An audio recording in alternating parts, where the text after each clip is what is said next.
আরও একটি ব্রেকিং নিউজের দিকে নজর রাখবো। রেশন দুর্নীতিতে জোরালো টলিউড যোগ।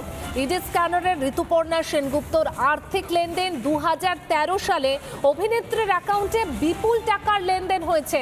রেশন দুর্নীতিতে জোরালো টলিউড যোগ। ইডি স্ক্যানারে ঋতুপর্ণা সেনগুপ্তর এবার আর্থিক লেনদেন 2013 সালে অভিনেত্রীর অ্যাকাউন্টে বিপুল টাকার লেনদেন হয়েছে। 2013 সালে হিন্দি ছবি তৈরি হবে, সেই ছবির জন্য লেনদেন হয়। তবে এক্ষেত্রে একটা প্রশ্ন উঠে আসছে যে সেই ছবি কিন্তু মুক্তি পায়নি, তাহলে কেন ছবির জন্য এত টাকার লেনদেন হলো? আমরা কথা বলবো আমাদের প্রতিনিধি তুলিকার সঙ্গে। তুলিকা, 2013 সালে অভিনেত্রীর অ্যাকাউন্টে বিপুল টাকা লেনদেন, আর এই লেনদেন নিয়েই কিন্তু প্রশ্ন উঠছে। তোমার কাছ থেকে বিস্তারিত জানবো। দেখো, এই লেনদেনের জন্যই কিন্তু ইতিমধ্যেই অভিনেত্রী ঋতুপর্ণা সেনগুপ্তকে তলব করা হয়েছিল ইডি দপ্তরে, এবং সেই তলবের পরিপ্রেক্ষিতে গতকাল যখন সিজিও কমপ্লেক্সের ইডি দপ্তরে ঋতুপর্ণা সেনগুপ্ত যান, সে সময় কিন্তু তার নিজের তথ্য এবং তার যে সংস্থা, তার যে কোম্পানি রয়েছে, সেই কোম্পানির তথ্য, সেই নথি কিন্তু ইতিমধ্যে ইডির কাছে তারা জমা দিয়েছে। এবং যেটা জানা যাচ্ছে যে 2013 সালে 60 লক্ষ টাকা অভিজিৎ দাস নামে এক ব্যক্তির কাছ থেকে ঋতুপর্ণা সেনগুপ্তের যে কোম্পানি রয়েছে, সেই কোম্পানিতে ট্রান্সফার করা হয়েছিল। তার অন্যতম কারণ একটি হিন্দি ছবির জন্যই কিন্তু এই টাকাটাকে দেওয়া হয়েছিল। কিন্তু 2015 সালে প্রায় 20 লক্ষ টাকা ঋতুপর্ণা সেনগুপ্ত তিনি কিন্তু ফিরিয়ে দিয়েছিলেন। কিন্তু এই যে 40 লক্ষ টাকা তাহলে কোথায় গেল, প্রথম প্রশ্ন। এবং দ্বিতীয় প্রশ্ন, যে হিন্দি ছবি তৈরি করা হয়েছিল, সেই হিন্দি ছবি কিন্তু কোনো এক অজ্ঞাত কারণে মুক্তি পায়নি। সুতরাং এই গোটা ঘটনা একদিকে যেরকম তদন্ত করছে, এবং যেক্ষেত্রে এই ঋতুপর্ণা সেনগুপ্ত যে নথি পেশ করেছে বা যে নথি ইডির কাছে সাবমিট করেছে, সেটাও কিন্তু এই মুহূর্তে খতিয়ে দেখার চেষ্টা করা হচ্ছে। এবং এই যে অভিজিৎ দাস, যার অ্যাকাউন্ট থেকে মূলত ঋতুপর্ণা সেনগুপ্তের সংস্থার অ্যাকাউন্টে ট্রান্সফার করা হয়েছিল, এই অভিজিৎ দাস এই সময় ব্যবসায়ী নামে পরিচয় দিলেও কিন্তু প্রাক্তন যে খাদ্যমন্ত্রী জ্যোতিপ্রিয় মল্লিকের অত্যন্ত ঘনিষ্ঠ একজন ব্যক্তি এই অভিজিৎ দাস। ঘনিষ্ঠ একজন ব্যক্তি এই অভিজিৎ দাস। সুতরাং তার যেরকম একদিকে তথ্য, তার যেরকম একদিকে ব্যাংক অ্যাকাউন্ট, তার সঙ্গে ঋতুপর্ণা সেনগুপ্তের যে তথ্য ইতিমধ্যেই তিনি পেশ করেছেন ইডির কাছে, সেই সমস্ত কিছুই কিন্তু এই মুহূর্তে খতিয়ে দেখছেন ইডির তদন্তকারীরা। তুলিকা, বোঝাই যাচ্ছে যে সময়ের সঙ্গে সঙ্গে হয়তো পরিষ্কার হবে যে 2013 সালে অভিনেত্রীর অ্যাকাউন্টে বিপুল টাকার লেনদেন কেন হয়েছিল। ধন্যবাদ তোমাকে।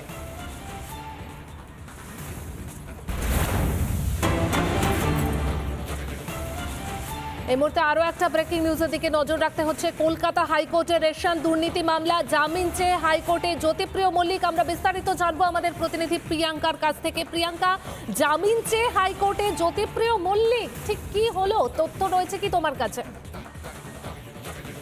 একেবারেই পায়েল, দেখো, রেশন দুর্নীতি মামলায় এবার জামিন চেয়ে কলকাতা হাইকোর্টের দ্বারস্থ হয়েছেন রাজ্যের প্রাক্তন মন্ত্রী জ্যোতিপ্রিয় মল্লিক। আজ এই মামলার শুনানি ছিল কলকাতা হাইকোর্টে, এবং সেই শুনানিতে জামিনের বিরোধিতা করা হয় ইডির তরফ থেকে। সময় চাওয়া হয়েছে ইডির তরফ থেকে। বিচারপতি শুভ্রা ঘোষের এজলাসে ছিল এই মামলার শুনানি, এবং বিচারপতি শুভ্রা ঘোষ কেন্দ্রীয় তদন্তকারী সংস্থা অর্থাৎ ইডিকে 4 দিন সময় দিয়েছেন ইতিমধ্যেই নিজেদের বক্তব্য জানানোর জন্য। আগামী 25শে জুন রয়েছে এই মামলার পরবর্তী শুনানি। ইডিকে পরে তারা কেন এই জামিনের বিরোধিতা করছেন এবং তদন্তের অগ্রগতি কি রয়েছে, সেই ক্ষেত্রে জ্যোতিপ্রিয় মল্লিকের কি কি ইনভলভমেন্ট রেশন দুর্নীতিতে রয়েছে, সমস্ত বিষয় তথ্য দিয়ে ইডিকে জানাতে হবে আগামী শুনানির দিন। এবং 25শে জুন আগামী শুনানির দিন এই মামলায় কি উঠে আসে সেদিকে অবশ্যই নজর রাখতে হবে। ধন্যবাদ প্রিয়াঙ্কা। আমরা কথা বলছিলাম প্রতিনিধি প্রিয়াঙ্কা রায়ের সঙ্গে। কলকাতা হাইকোর্টের রেশন দুর্নীতি মামলা, জামিন চেয়ে হাইকোর্টে জ্যোতিপ্রিয় মল্লিক। শুনানিতে জামিনের বিরোধিতা করে সময় চাইল ইডি।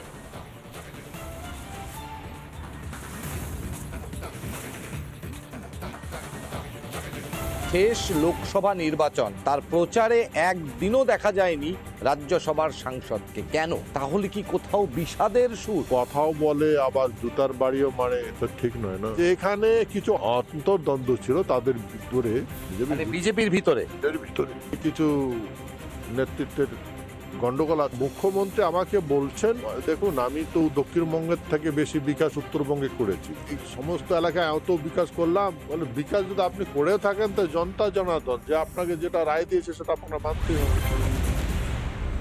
আরও একটি ব্রেকিং নিউজের দিকে নজর রাখবো। রেশন দুর্নীতিতে জোরালো টলিউড যোগ।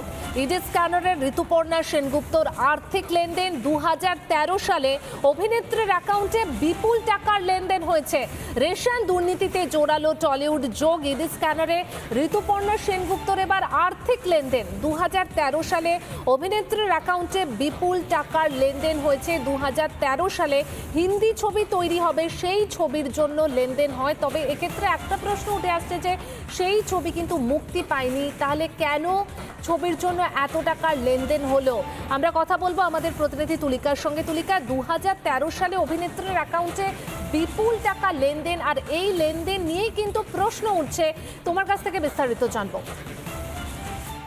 দেখো, এই লেনদেনের ঘটনায় কিন্তু ইতিমধ্যেই অভিনেত্রী ঋতুপর্ণা সেনগুপ্তকে তলব করা হয়েছিল ইডি দপ্তরে, এবং সেই তলবের পরিপ্রেক্ষিতে গতকাল যখন সিজিও কমপ্লেক্সের ইডি দপ্তরে ঋতুপর্ণা সেনগুপ্ত যান, সে সময় কিন্তু তার নিজের তথ্য এবং তার যে সংস্থা, তার যে কোম্পানি রয়েছে, সেই কোম্পানির তথ্য, সেই নথি কিন্তু ইতিমধ্যে ইডির কাছে তারা জমা দিয়েছেন। এবং যেটা জানা যাচ্ছে যে 2013 সালে 60 লক্ষ টাকা অভিজিৎ দাস নামে এক ব্যক্তির কাছ থেকে ঋতুপর্ণা সেনগুপ্তের যে কোম্পানি রয়েছে, সেই কোম্পানিতে ট্রান্সফার করা হয়েছিল। তার অন্যতম কারণ একটি হিন্দি ছবির জন্যই কিন্তু এই টাকাটাকে দেওয়া হয়েছিল।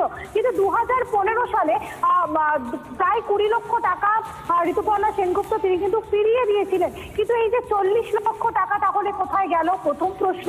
এবং দ্বিতীয় প্রশ্ন, যে হিন্দি ছবি তৈরি করা হয়েছিল, সেই হিন্দি ছবি কিন্তু কোনো এক অজ্ঞাত কারণে মুক্তি পায়নি।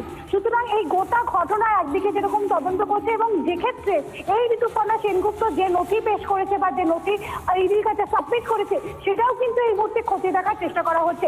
এবং এই যে অভিজিৎ দাস, যার অ্যাকাউন্ট থেকে মূলত ঋতুপর্ণা সেনগুপ্তের সংস্থার অ্যাকাউন্টে ট্রান্সফার করা হয়েছিল, এই অভিজিৎ দাস এই সময় ব্যবসায়ী নামে পরিচয় দিলেও কিন্তু প্রাক্তন যে খাদ্যমন্ত্রী জ্যোতিপ্রিয় মল্লিকের অত্যন্ত ঘনিষ্ঠ একজন ব্যক্তি এই অভিজিৎ দাস।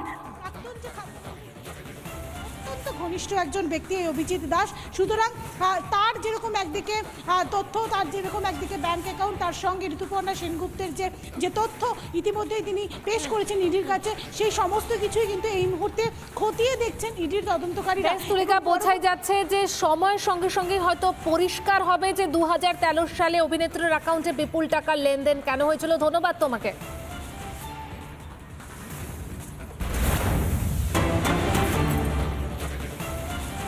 এই মুহূর্তে আরও একটা ব্রেকিং নিউজের দিকে নজর রাখতে হচ্ছে। কলকাতা হাইকোর্টের রেশন দুর্নীতি মামলা, জামিন চেয়ে হাইকোর্টে জ্যোতিপ্রিয় মল্লিক। আমরা বিস্তারিত জানবো আমাদের প্রতিনিধি প্রিয়াঙ্কার কাছ থেকে। প্রিয়াঙ্কা, জামিন চেয়ে হাইকোর্টে জ্যোতিপ্রিয় মল্লিক, ঠিক কি হলো, তথ্য রয়েছে কি তোমার কাছে?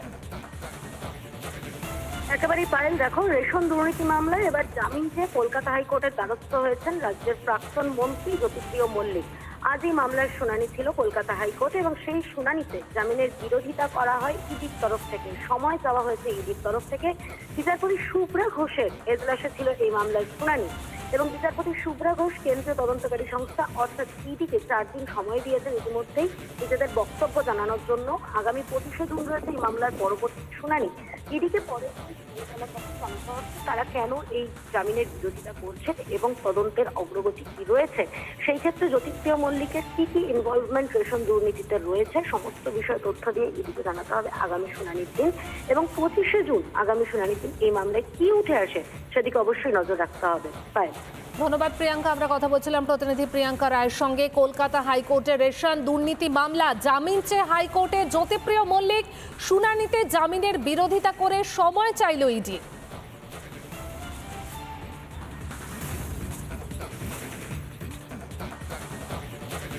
শেষ লোকসভা নির্বাচন, তার প্রচারে একদিনও দেখা যায়নি রাজ্যসভার সাংসদকে। কেন? তাহলে কি কোথাও বিষাদের সুর? কথাও বলে আবার জুতার বাড়িও মারে, তো ঠিক নয় না। এখানে কিছু অন্তর্দ্বন্দ্ব ছিল তাদের ভিতরে, বিজেপির ভিতরে কিছু নেতৃত্বের গন্ডগোল। মুখ্যমন্ত্রী আমাকে বলছেন, দেখুন, আমি তো দক্ষিণবঙ্গের থেকে বেশি বিকাশ উত্তরবঙ্গে করেছি, এই সমস্ত এলাকায় এত বিকাশ করলাম। বলে, বিকাশ যদি আপনি করে থাকেন তো জনতা জনার্দন যে আপনাকে যেটা রায় দিয়েছে সেটা আপনার মানতে হবে।